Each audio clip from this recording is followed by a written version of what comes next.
Como é que você está nessa vida tão complicada que a gente está vivendo? Ontem foi bem difícil tentar me manter longe desse pensamento. Eu não O que vai consegui. ser? Não, E a sua situação é... Acabei perdendo sono. Ontem foi mais difícil. Hoje eu tentei ficar mais distante possível, mas impossível. Então, já consegui sair, né, sem... Meu Deus, o mundo vai acabar sem essa neura, assim. Ai, não, vou te falar. Querida, então vamos lá, não está simples, não. Ai, como é que eu começo aqui? Começo com nós duas? Põe a vinheta e começa? A vinheta. Sim, já começa com as duas, normalmente. Tá. É porque cada coisa tem um jeitinho ainda. Difícil quando é mais espaçado, assim. Então, tá preparado? Posso? Pode.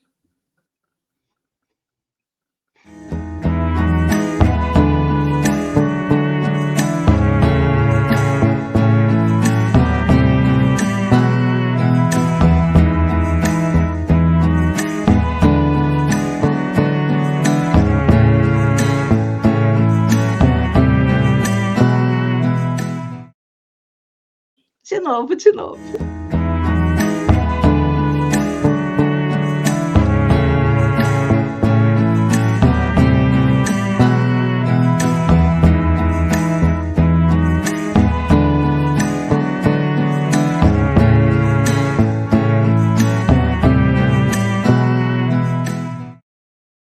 Eu adoro essa vinheta. Eu até trouxe a musiquinha para cá. Vê se você escuta, se eu colocar. Dá para escutar? Agora sim. Coloquei a musiquinha, porque eu adoro essa música. Daquelas músicas que a gente acha no YouTube para baixar. Chama O Lamento de Jorge. Muito bem.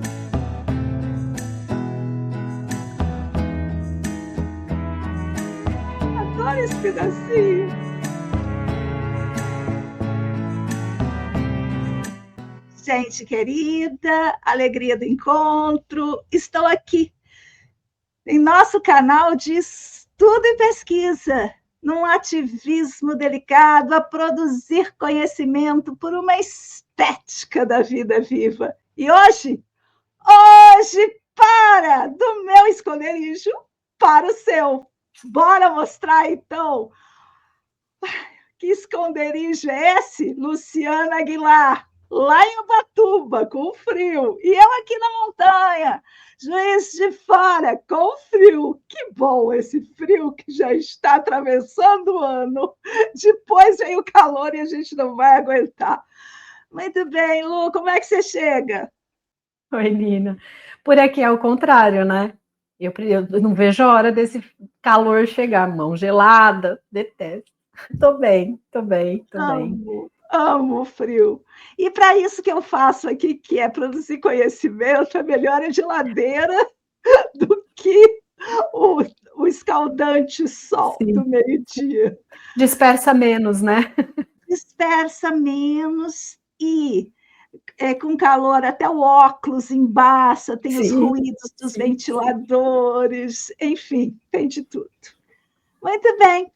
Olha só, vou te contar tudo que eu andei aprontando. Então, chamei esse nosso encontro, peguei essa ilustração aqui do meu esconderijo para o seu, política de narratividade artificial, a escrita como meme, unidade mínima de informação cultural, que é um conceito do Dawkins, que chama ele. E eu fiz até um sumário.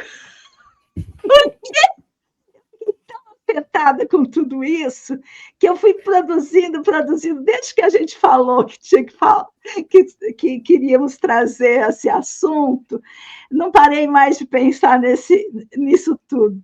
Então, eu fiz um sumário que é assim: começa por uma imagem, depois cultura, problema, efeitos, letramento, constatação e devires.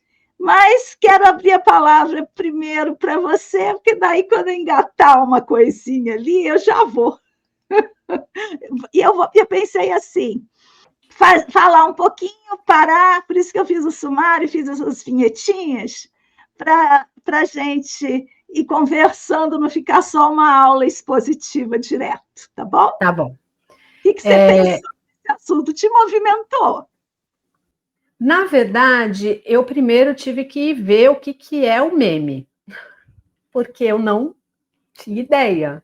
Para mim, o meme tinha surgido com a internet. Então, esse foi o grande espanto, já não sabia. Descobri que é de 1976. É pré-internet. É pré-internet e fui indo, né? Eu não sei se você vai passar pelo conceito. Não vou. Não.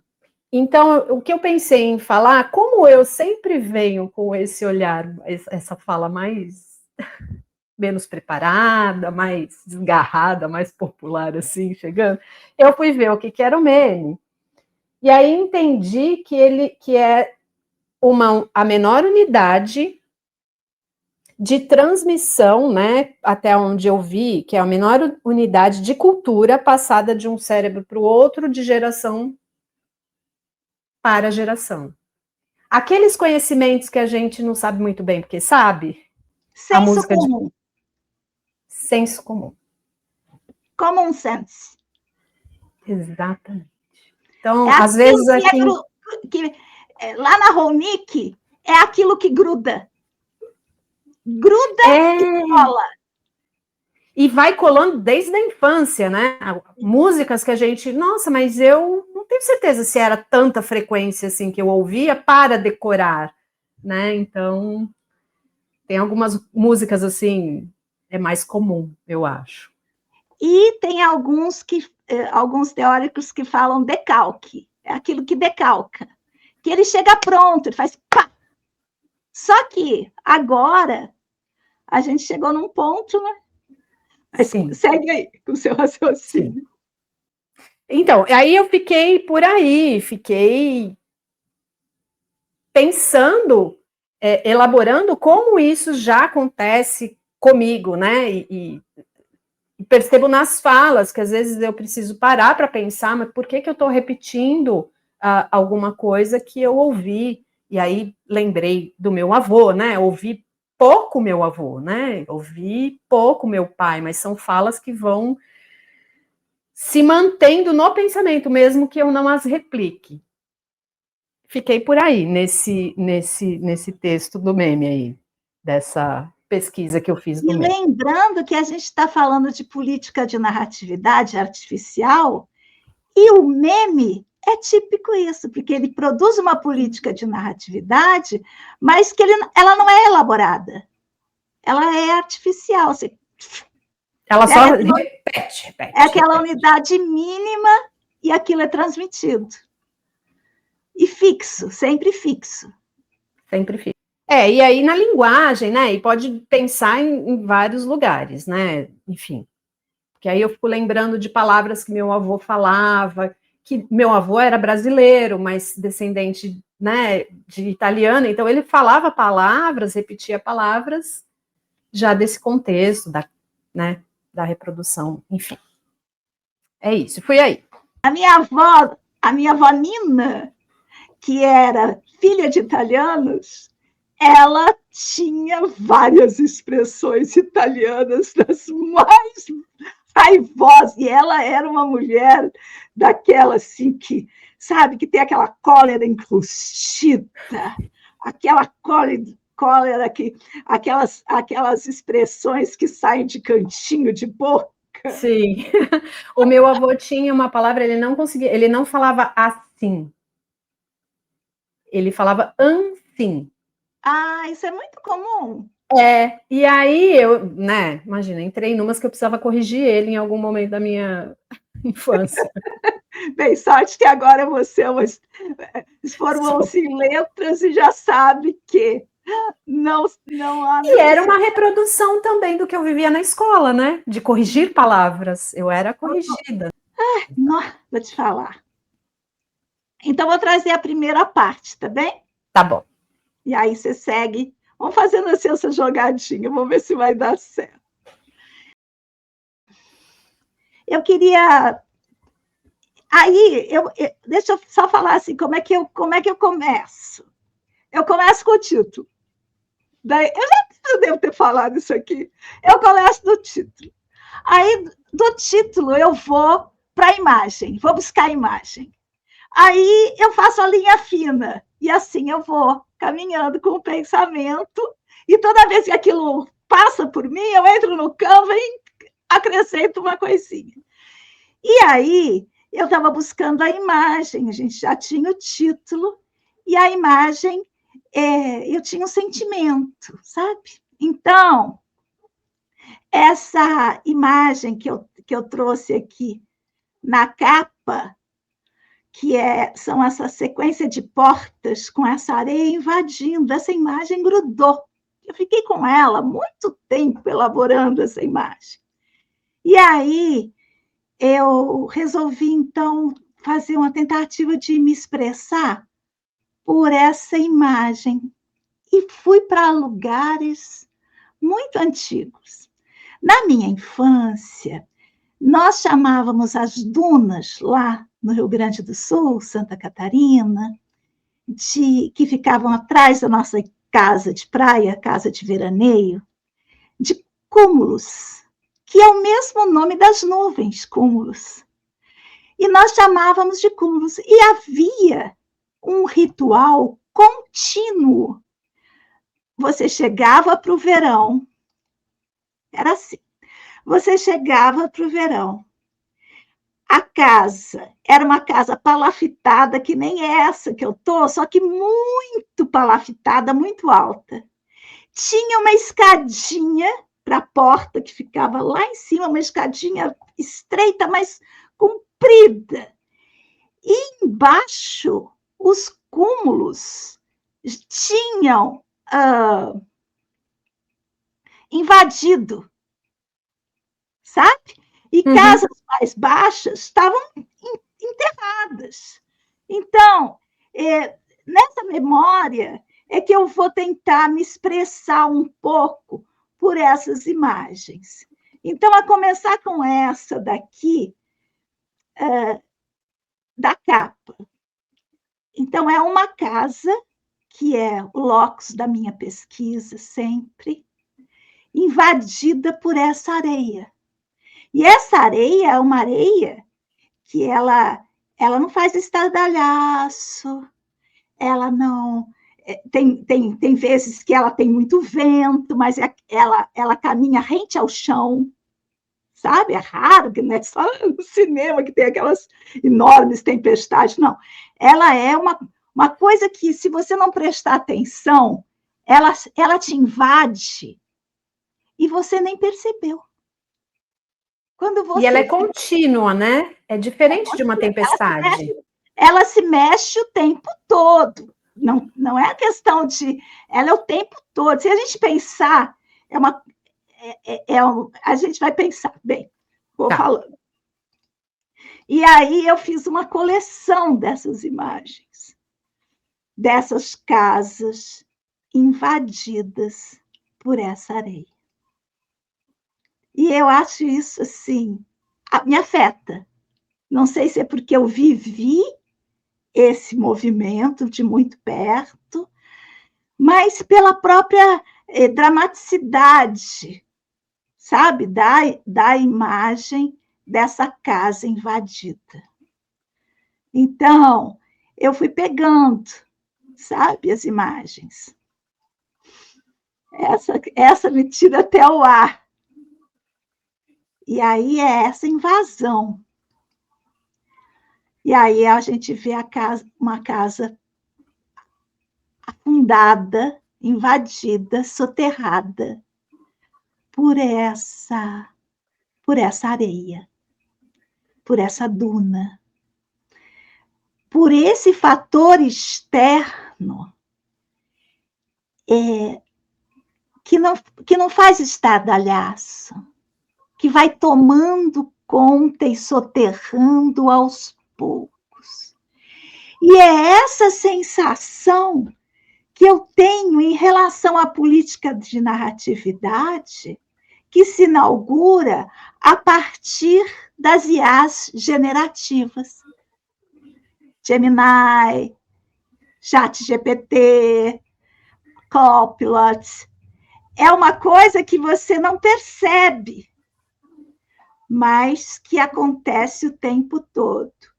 E que eu estava pensando também nesse movimento quando você chegava na casa de veraneio, que eu vou tentar trazer isso também para pensar.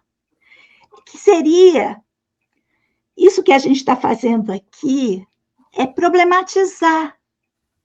É uma solução paliativa, porque essa areia, ela não é domesticável, ela vai invadir de qualquer maneira. Ela é do trágico.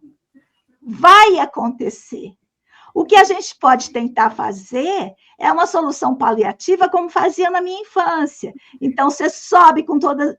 Já tem a questão do acesso. Você tem que construir lá no alto, então você sobe por uma escadinha, carregando todas as malas e as compras dos 3 meses, que quando eu era criança, ficávamos 3 meses na casa de veraneio. E depois era pá, era vassoura, era uma ação de inauguração do verão, era essa higienização, essa tirada, essa limpeza dessa areia que estava ali. Então, essa areia, disse assim, essa próxima imagem é a metáfora da tentativa de construção de uma solução paliativa, pois a areia vai chegar. Pois temos de pensar sobre a ocupação. Por que a casa está sendo invadida?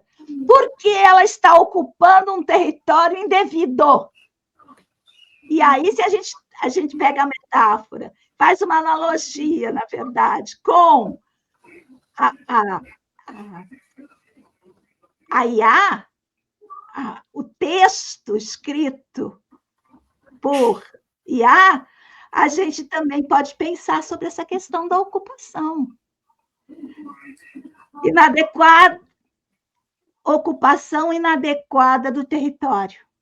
Pois, uma hora, cansaremos de limpar os cúmulos. E eu acho que isso é importante. Porque agora, no começo, a gente está aqui, dizendo não para IA, não vou escrever isso, não, ela não vai chegar. Mas cada aplicativo que você entra, até no Canva agora, tem uma etiquetinha, hoje inaugurou para mim. Pergunte para o Canva. O tempo todo. Vai chegar uma hora que a gente vai cansar de limpar essa areia. E aí, essa é a solução paliativa. A construção da casa alta para a gente tentar habitar esse território, porque é o território das redes, a gente não vai escapar dele.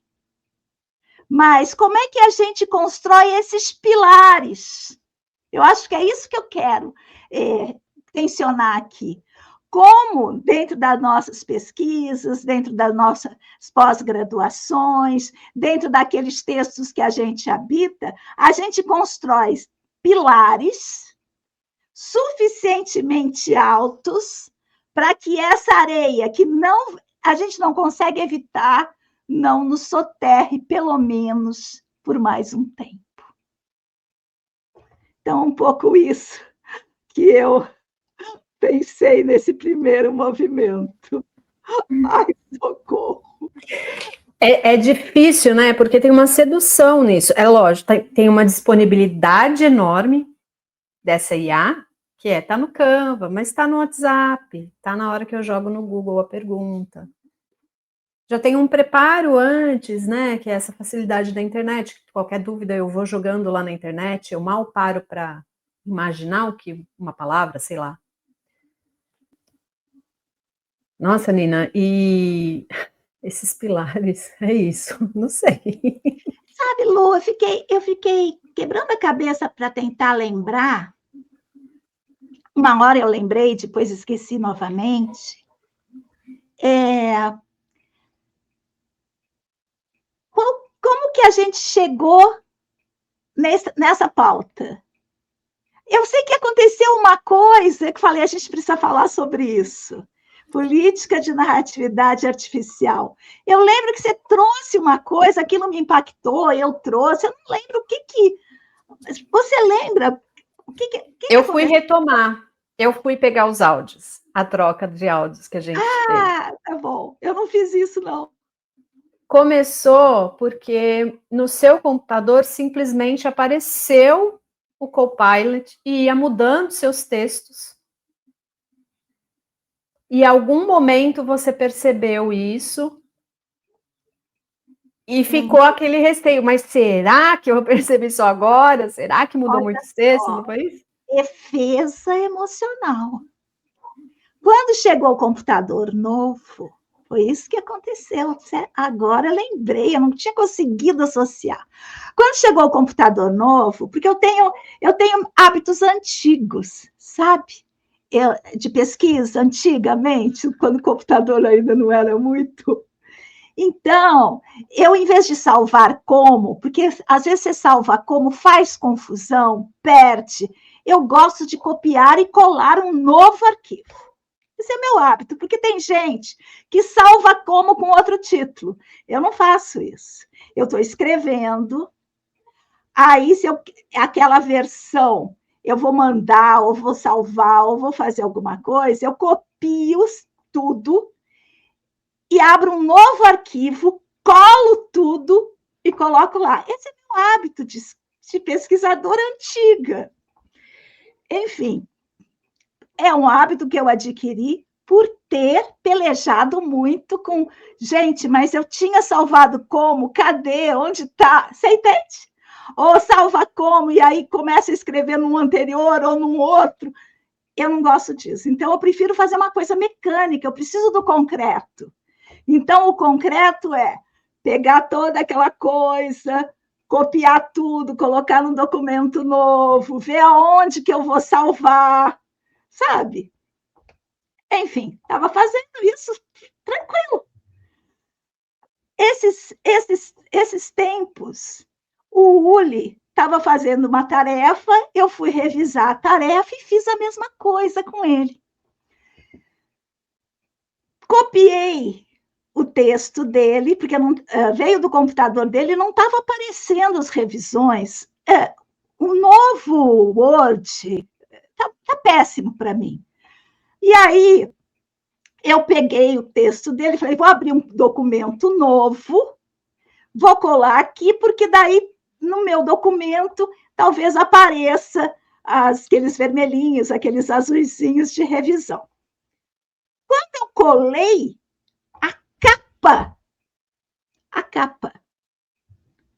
até a capa do trabalho acadêmico com o nome dele tinha mudado para o meu.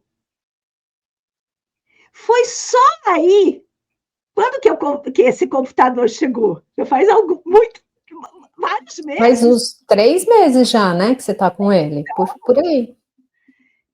Só então eu percebi que o Word tinha uma coisa em cima que era a inteligência artificial.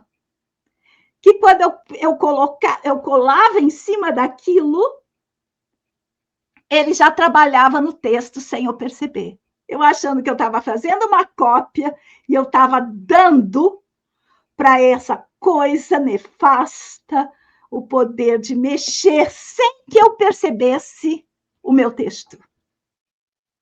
Isso, para mim, sabe, me indignou, eu acho que foi aí. E olha, eu não lembrei por defesa emocional, com certeza, porque me impactou de um tanto. E eu fiquei pensando assim, mas quantos textos que eu não escrevi desde então? Quantos textos que eu tenho escrito, que talvez estejam completamente diferentes do que eu escrevi, que eu não revisei. Enfim, foi isso. E ele vai, né? Ele vai conhecendo o seu texto e vai se apropriando das suas palavras, do seu vocabulário, da sua escrita, né? Então, vou te falar. Junto com o que já está lá, né? Um vocabulário coaching, um vocabulário... Um vocabulário plastificado. Isso. Uma política de narratividade que pasteuriza tudo. Quer trazer mais um pouco do que você preparou? Eu tenho chão aqui ainda. Não, aí eu fui, né? Comecei a ver algumas coisas, as discussões que estavam acontecendo, e aí parei no plágio, né? E aí uma professora está dizendo assim, é muito difícil pegar o plágio da IA, porque se eu pego o texto, se eu faço a pergunta original, se você faz a mesma pergunta para ele, ele já usa outras palavras para te responder. Sim. E a pessoa, a entrevistada, né, era uma adolescente, ensino médio, perguntando sobre, e agora, né, se eu usar a IA, eu posso ser, né, eu posso estar cometendo plágio? E a professora fala, esse é o problema. Seria muito bom eu te avisar, olha, você está no ensino médio, isso é plágio, né? Enfim. Vou falar. Vou avançar um pouquinho aqui, vamos em frente. Tá bom. Eu quero trazer a apresentação de uma cultura, a cultura do meme, mas por um outro caminho, diferente do que você fez. Quero trazer como que essa cultura do meme, desse meme que nós utilizamos hoje em dia, traduz uma vontade de quê? De simplificação. Com ela tem uma dessensibilização e um apaziguamento. Acontece alguma coisa terrível. Vários memes surgem. Aquilo a gente vai dando risada, vai achando interessante. Aquilo que era para se transformar numa revolta, morre no meme. Ela cria uma diminuição da nossa capacidade cognitiva, pela facilitação, pela facilidade de compreensão e pela imediatez. Pá! Na mesma hora você entendeu. Você não precisa fazer nenhum exercício cognitivo para o entendimento. Aquilo já vem pronto. Então, eu trouxe uns memes aqui. Primeiro, eu trouxe esse mocinho que diz, você não é uma IA. Isso é uma boa notícia. Ele também está, assim, indignado com a coisa, fez uma dessas palestras, chama Emanuel Aragão.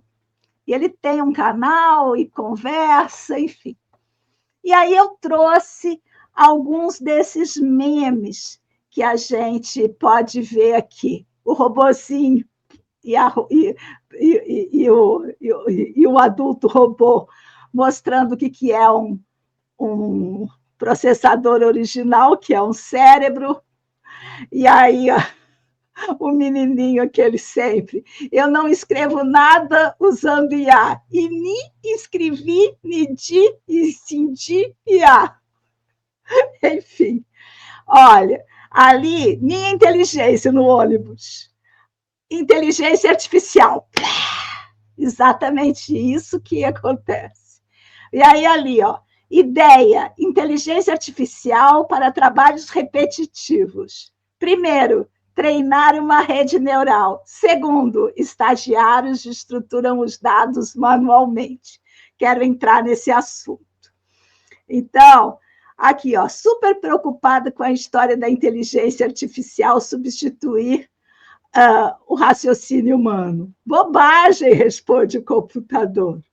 Ali, o menininho na tela e o robozinho jogando amarelinha. Todos as pessoas na rede e os robôs pintando, lendo, enfim.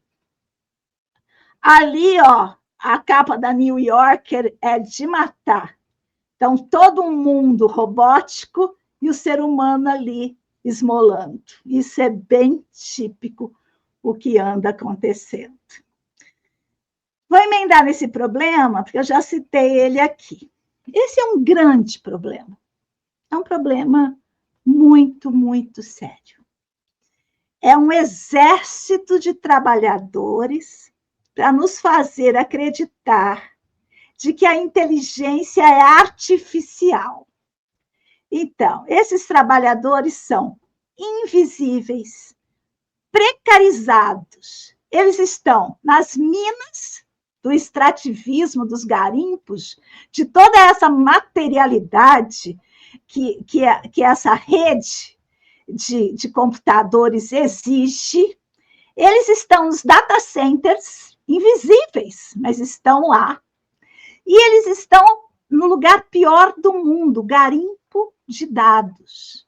O garimpo de dados é uma coisa que nós trabalhamos há anos fazendo essa garimpagem de dados sem saber, e que existe um exército de trabalhadores precarizados espalhados pelo mundo inteiro, ganhando cêntimos de dólares para selecionar. Isso é uma árvore, isso é uma criança morta, isso é um abajur, escrevendo, etiquetando esses dados. Então, essa é a base epistêmica da IA. De fato, são pessoas fazendo isso. Pessoas com esgotamento, com burnout, pessoas com a saúde mental debilitada, principalmente as que trabalham em seleção de coisas graves.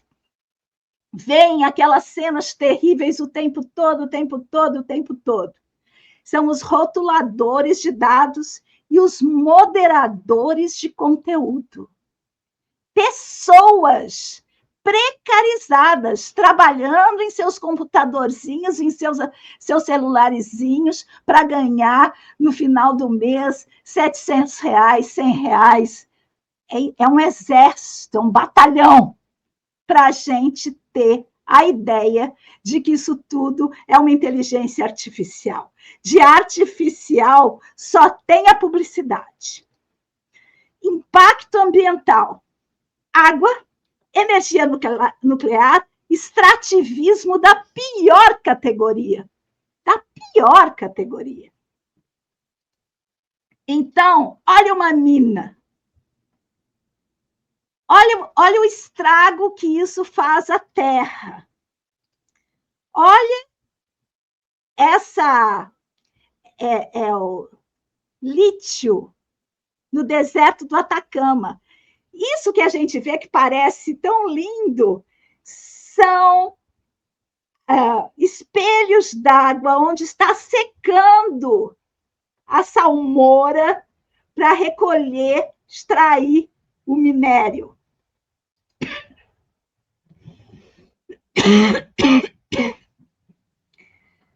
A salmoura é bombeada para a superfície e evaporada para concentrar os minerais. Em seguida, é filtrada e tratada quimicamente para extrair o lítio. E todos esses dejetos vão destruindo tudo em volta.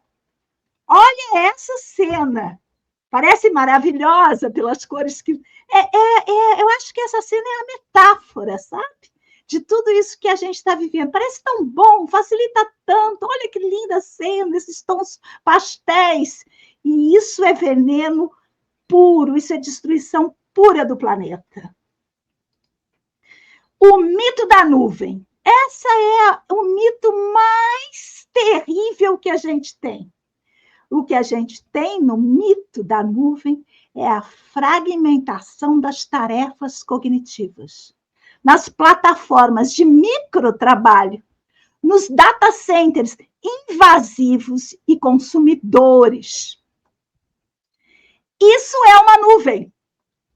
Isso é uma nuvem. E sabe aquela água lá atrás? Aquela água lá atrás, a água suja que ela está despejando no mundo. Essa água aqui na frente é o desvio de algum rio para resfriar esses aparelhos gigantescos que é um data center, que não geram emprego, que os trabalhadores, meia dúzia que estão ali dentro, depois que construiu, ficam invisíveis. Ninguém nem sabe que eles existem. Ai, parar um pouco de falar. O negócio vai me dando um quente, vai me dando uma raiva. Nossa, eu fiquei lembrando, né? Os data centers, eu já tinha... a nuvem, né? A nuvem, eu já tinha visto essa imagem, enfim. Mas, recentemente, eu vi uma outra reportagem falando dessa internet que nos vendem como sem fio. E, na verdade, ela é toda conectada aos continentes, pelo mar, com cabos enormes, de uma operação transatlântica. O quanto vendem, né? O quanto dizem que para você ter uma internet, eu achando que era do rádio, né? Tipo uma onda de rádio, que não é nada disso, é tudo cabo forte, né? Então, é uma narrativa bem, estou te dando o mundo, mas na verdade está construindo alguma coisa, construindo um caminho, construindo um navio que vai levar, que vai ficar lá em alto mar, que vai ficar de olho quando arrebenta, vai trocar, enfim. E o pior, sabe, é que vai criando uma naturalização e um apequenamento das forças. Então, toda vez que você... A escrita é uma das coisas mais terríveis que existe no mundo. É uma das coisas mais difíceis que existe. E quando você faz um aparelho que é facilitador da escrita, você perde toda a dor do escrever. Porém, aquela escrita, ela não vai te exigir, ela não vai te angustiar, ela não vai te trazer toda a dor que essa escrita pode te trazer, mas também ela vai ser de plástico. Você não lê, você não lê, você não consegue ler, nem escutar, porque agora tem esses podcasts, esse novo aplicativo, que faz qualquer coisa virar um podcast. Nossa, eu já tinha raiva de podcast, agora então, olha lá, YouTube, esse aqui é um podcast, está lá na coluna dos podcasts, porque eles querem vender esses podcasts. Então, nos obrigam a fazer coisas e colocar na categoria podcast, para ocupar todas as categorias aqui do YouTube. Mas é uma coisa que não é possível, compreende? A gente seguir assim, porque aquela voz artificial, com as interjeições artificiais, nossa senhora, eu fiquei assustadíssima, eu recebi de uma pessoa um podcast com uma aula que eu dei, transformada num podcast artificial. Aqui em casa foram as imagens, né? Então, imagens de personagens que o Guilherme gosta, de personalidades que o Guilherme gosta. Então, ele recentemente pediu para a IA fazer uma imagem de um jogador e descreveu esse jogador, como ele queria. E a imagem é aterrorizante, assim, no sentido de plástica mesmo, né? você bate o olho e você sabe que não é real, mas eu fico pensando, não é uma pessoa real. Eu fico pensando quanto tempo isso ainda vai. Quanto tempo a gente vai bater o olho nesses textos e perceber, nossa, tem uma fala estranha aqui. Eu acho que é aquela coisa, chega uma hora que você cansa de varrer a areia. Exatamente. E aí, queria trazer também esses sintomas. O sintoma do fim das redes. Eu não trouxe os dados, porque como já tinha tagarelado demais, mas eu trouxe uma palavra que é até difícil de pronunciar, que é a enxitificação, transformação em chite, né? É o nome de um fenômeno generalizado de declínio gradual dos serviços, especialmente plataformas online, devido a decisões orientadas para o lucro que degradam a experiência do utilizador. A minha teoria é a seguinte: eles agora estão nos dando essa maravilhosa plataforma que escreve por nós. Daqui a pouco, você, para escrever, você já está viciado nessa escrita. Todas as pessoas só escrevem assim. Você vai criando um modelo. E aí você vai ter já que fazer a categoria premium, que nem nós aqui. Quando a gente começou aqui, nós éramos free, tínhamos acesso a tudo. Agora tem as categorias prêmios, nós estamos no meio. Mas tem funcionalidades que a gente não tem acesso. E que pessoas que estão na categoria free também não. Isso significa que eles não podem colocar essa vinhetinha que a gente coloca, que eles não podem tirar aquele logotipo horroroso da tela, tudo isso. Enfim. E mais, essa falta de... esse empobrecimento, por um lado, encarece, dificulta o acesso a tudo, mas acostuma a uma plasticidade que é como tem acontecido em várias redes. Por exemplo, quando o WhatsApp surgiu, a gente conversava, já vinha a resposta na mesma hora. Agora você pode mandar informação importante que for, não estou nem falando do e-mail, pelo WhatsApp, que era uma coisa que tinha ultrapassado o e-mail na imediatice, que a pessoa não responde. Ela vem do e-mail, então, se você mandar um e-mail para alguém, essa pessoa não vai ver nunca. Nunca. E aí chega na sua caixa de entrada aquela montoeira de e-mail, você clica e joga fora. Sem ver nenhum deles. A alma sabe que aquela quantidade de informações ela não vale. Isso quando a pessoa, né, não leu a sua mensagem e fala, nossa, eu não te respondi. Eu respondi mentalmente. Eu queria falar uma outra coisa que eu acho que me ocorreu agora, que é a isenção da plataforma também, na responsabilidade daquilo que ela está dizendo. Eu fui abrir dessas IAs agora, né, um pouquinho antes de entrar aqui, e eu nunca tinha notado que está escrito assim. A inteligência artificial que eu estava usando, no final, no rodapé, em letras miúdas, está escrito assim, pode cometer erros. Por isso, é bom checar as respostas. E tem mais. Assim como os mecanismos de busca, que se aprimoravam, transformaram-se em mecanismos de busca semânticas.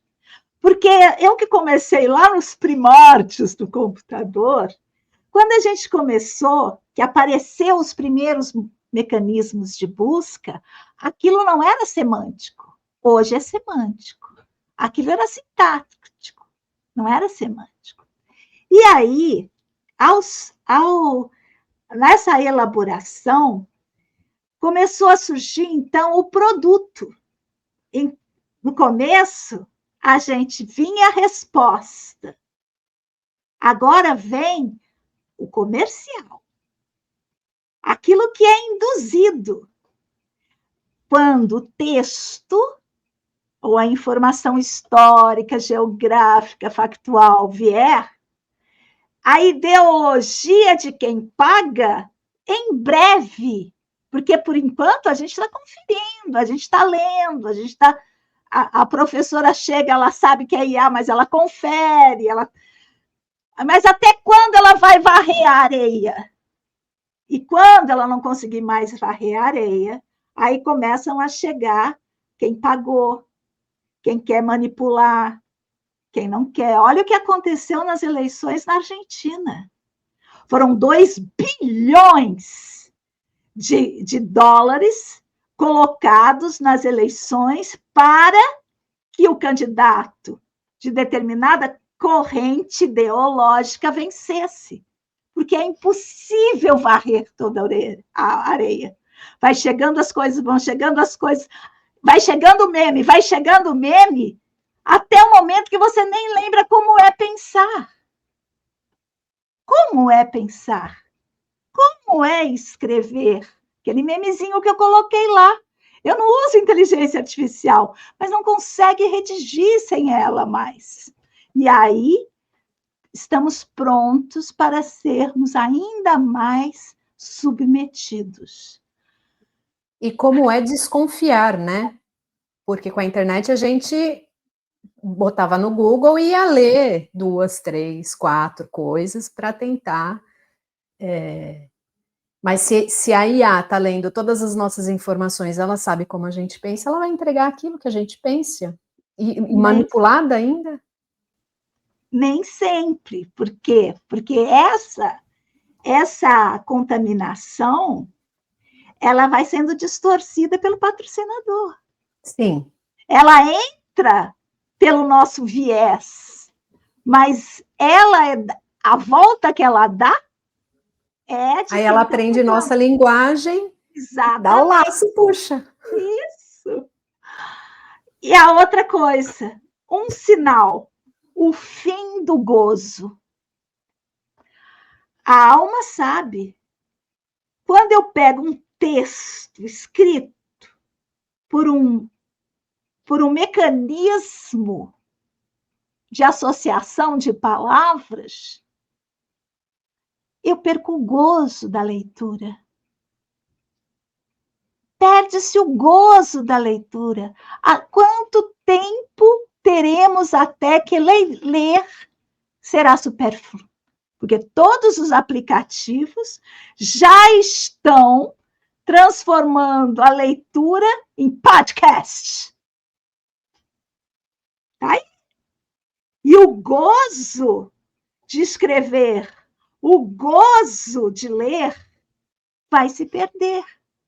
E isso não é um avanço, é uma diminuição da potência de ser.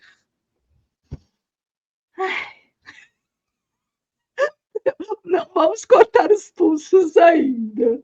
Estamos construindo pilares, estamos trazendo o problema para construir os pilares. Vamos construir os pilares. Mesmo que seja no âmbito da nossa micropolítica, mesmo que seja no âmbito do petit comité, das pequenas catacumbas, onde determinadas coisas podem acontecer ainda. É meio chocante mesmo, né? Que você vai falando e eu vou lembrando, nossa, aquele aplicativo fala, olha, pergunte para mim, porque esse texto pode ser muito chato e você está muito cansada. Poxa, eu estou mesmo, mas... Porque o esgotamento, a máquina de esgotamento, faz parte de toda essa aparelhagem de apequenamento das almas. Uma consequência, desinteresse. A alma sabe. E ela se desinteressa. Não quer... Olha, você imagina que menos de 9% das pessoas que estão no Instagram publicam? A grande maioria lá é looker. 9%? Eu não imaginei que fosse tanto. E mais, a diminuição, a gente pode pegar o que era o Orkut, depois o que se transformou no Facebook e o que virou agora o Instagram. O aumento da modelização e a diminuição da potência dos afetos, da potência afetiva. A rede, ela vai criando uma sensação de desinteresse, e mais, as pessoas estão parando com as redes. Se alguém se interessar pelos números, pesquisa como há uma queda significativa da frequência nas redes sociais. A frequência na interação, na postagem, no interesse, porque a alma se desinteressa. Eu quero acreditar na alma, por mais que esses aparelhos queiram apequenar-nos. Um surto, as diversas psicoses. Tem até aquele filme que ele se apaixona por uma IA. Então, há uma psicose que se cria nesse contato com esses mecanismos artificiais. A alma nem sempre tem condições de saber. Por isso, precisamos estar atentos, especialmente junto aos jovens. Estou acabando. Ai, não estou, não. Já deu 1 hora e não estou, não. Ai, fala um pouco aí. Eu vou trazer uns assuntos necessários, que é a parte do letramento. Estou no fim, mas ainda tem uma coisinha que eu acho importante a gente começar a acostumar a olhar as estruturas que nos apequenam. Não ser ingênuos. Não ser ingênuos. Se vai fazer negócio com a coisa, pelo menos saiba quem ela é e o que ela quer de você. Eu fiquei pensando, né? Você estava falando, e aí, da leitura ainda, eu fiquei pensando assim, nossa, acho que eu vou fazer uma biblioteca um pouco, agora mais literatura, assim, né? Porque eu tô com muitos livros. Enfim, de informação, de pesquisa acadêmica e tal, e eu preciso ir para manter esse arquivo, livro físico, para eu correr, para eu não ter a possibilidade de... Me conta aí, faz um resumo desse livro. Eu estou relendo 6 romances de Clarice Lispector por um outro programa que eu estou fazendo. E uma das sugestões que eu ia trazer era justamente essa, da gente começar a investir em literatura em papel. Em literatura em papel, porque isso é uma maneira de fazer esses pilares. É ir para a poesia, ir para a literatura, para o caderno de artífice, ir para os lugares de fisicalidade e de experiência que não são informativas.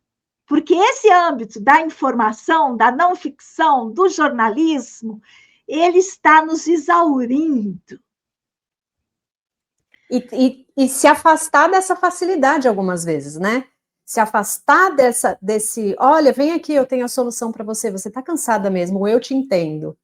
Olha aqui, ó, agora um vídeo de gatinho, você já viu muita notícia, vai com vídeo de gatinho, porque você precisa descansar, eu tenho que cuidar, né?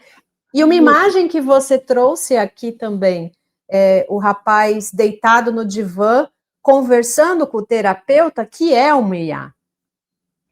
Afastando... É dos maiores acessos. Dos maiores acessos. Exatamente. Isso já dava um outro programa inteirinho para a gente. Sim. Vou trazer, então, o duro para a gente, uns assuntos necessários de letramento, mas que são duros, que é um convite à pesquisa, um convite a saber aquilo que a gente está fazendo. Da economia da atenção à economia da intenção. Porque até agora a gente falou, acostumou a ouvir sobre a economia da atenção. Mas agora, além de pegar a nossa atenção, eles estão pegando a nossa intenção.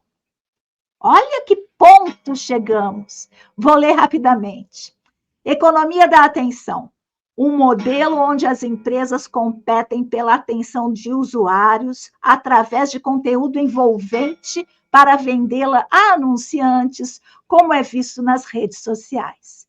Economia da intenção. Leva isso um passo adiante. Ao usar a IA para analisar conversas, buscas, interações, as empresas não apenas capturam a atenção, mas também antecipam intenções futuras. Exemplos: sistemas de IA podem prever que um usuário está prestes a comprar um produto e influenciá-lo antes mesmo que ele tome a decisão final. Claro que aqui está se falando de venda, disso, daquilo, mas quando a gente pega essa economia da intenção para a educação, que intenção é essa que eles estão capturando? Que intenção é essa? Empatia sintética, que é o exemplo que você deu agora do analista e que é um computador e um analisado preocupado com a IA. Empatia sintética, o uso de modelos não humanos para prever a reação de uma pessoa quando ela é exposta a um determinado conjunto de estímulos. Por exemplo, expressão facial, voz, gestos, gráficos, música e mais. A delicadeza. É bom conversar com uma IA, pelo menos ela te respeita, não é? Pelo menos ela te escuta, pelo menos ela te lê. Pelo menos isso, porque nenhum humano tem feito isso comigo. Enfim, estou esquentando esse assunto. E se você cai na cilada de perguntar o que você achou, você gostou? Nossa, são lindos, lindos, é maravilhoso, é bom, né? Dá uma elevada no ânimo. Eu tenho num grupo que eu tenho, tem muita gente da tecnologia da informação, e um mocinho lá do Vale do Silício deu uma dica quanto a isso, sobre a bajulação, essa empatia sintética. Quando você for fazer qualquer tipo de pesquisa via IA generativa, que é o tipo dessa IA que agora a gente está frequentando, para você dizer para ela, para não te bajular, para não te agradar, compreende? No próprio questionamento, para ela não fazer isso. Então, ele até uma vez escreveu, já faz um tempinho, escreveu como que a gente deveria fazer a pergunta. Não dessa forma, mas dessa. Sem levar em consideração aquilo que eu já sei, sem não sei o que, colocar parâmetros que retirem ela de nós e não que nos coloquem lá. Mais um pouquinho. Busca generativa, que é isso que eu acabei de falar.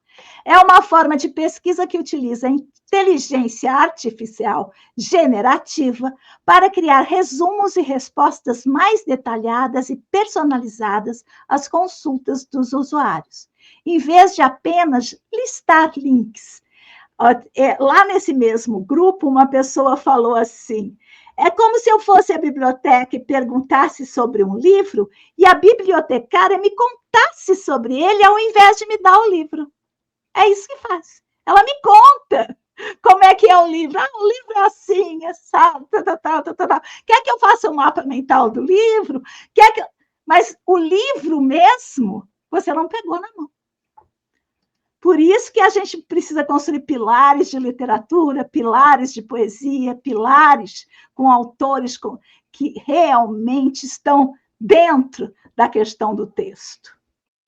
Continuando aqui.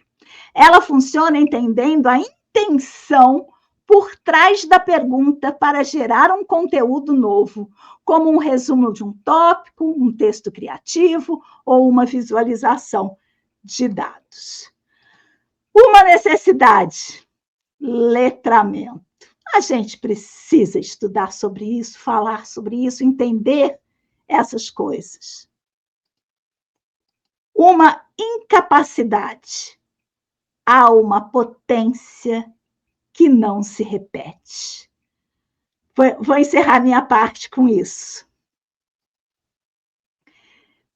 Nem de longe consegui igualar a tentativa de repetição artificial do que originalmente eu escrevi sobre o encontro com o seu futuro namorado.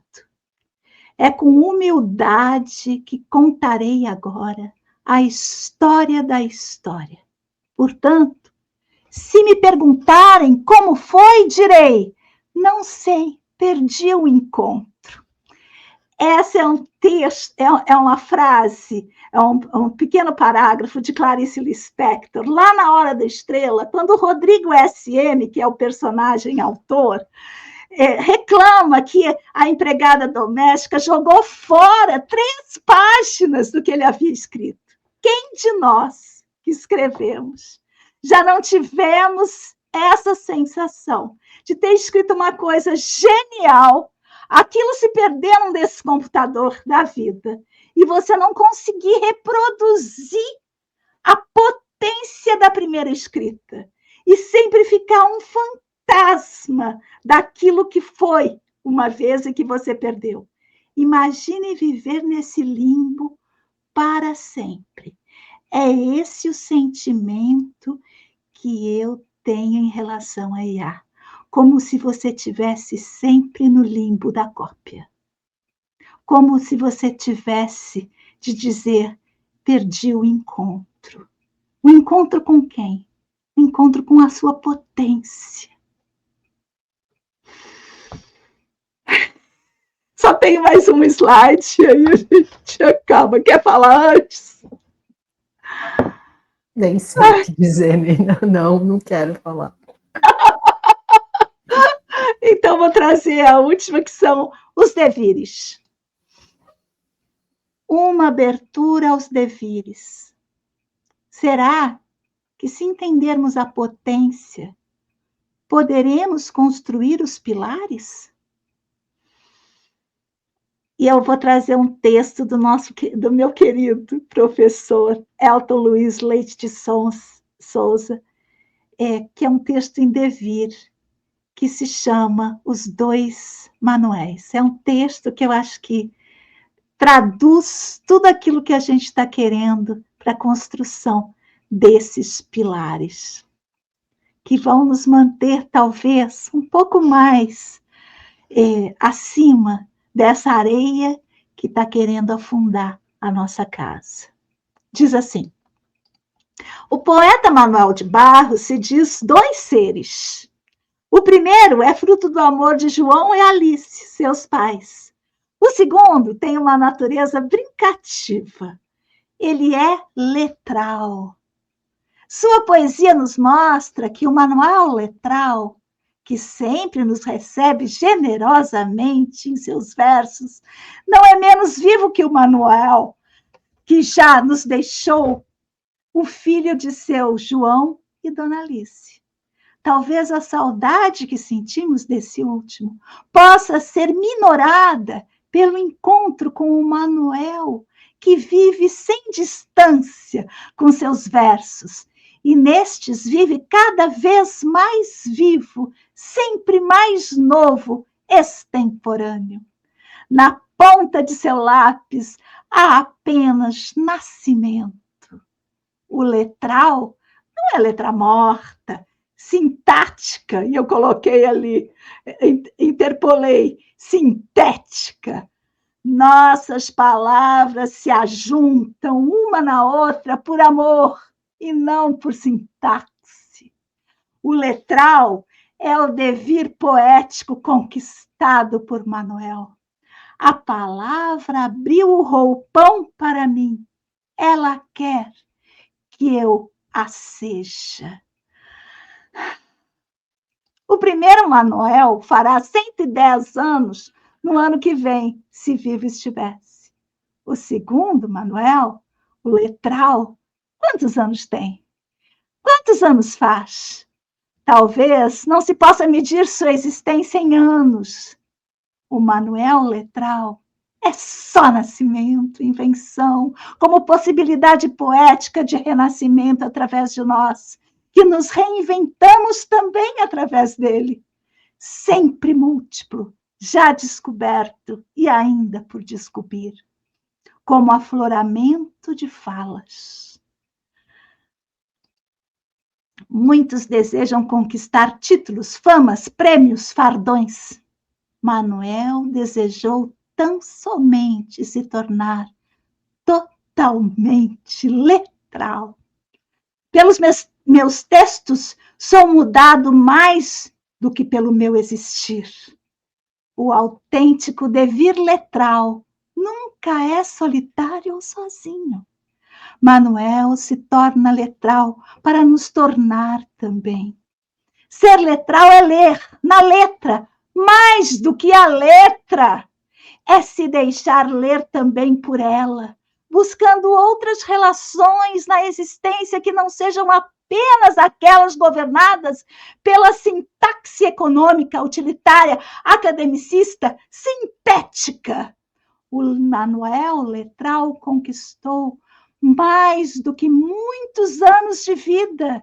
Ele conquistou a eternidade do seu devir criança. E encerro com a voz dele.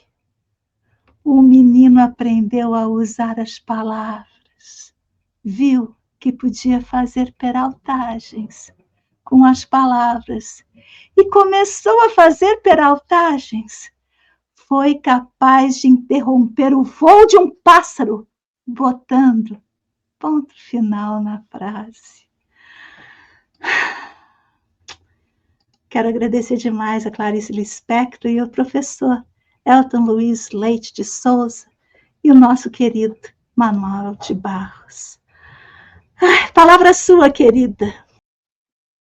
Com certeza a literatura vai ser um dos nossos pilares, pelo menos, né, Nina? Porque eu acho que depois do que a gente conversou, fica vindo tantos pensamentos derrotistas, e encerrar dessa forma foi tão bonito. Acho que é isso. Rumo à literatura, uma biblioteca literária melhor. Muito bem. Então, é uma alegria estar escondido e um desastre não ser encontrado. Ela, Lu, eu, Nina, nós duas nesse podcast. Lu, obrigada, viu, querida? Obrigada, Nina, foi ótimo. Então, muito obrigada. Sigamos juntas, pois assim somos mais fortes.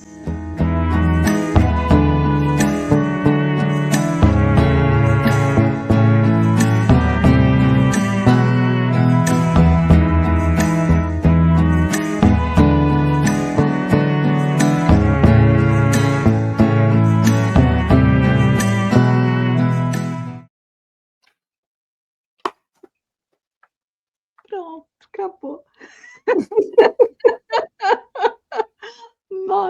Que beleza, hein, bem?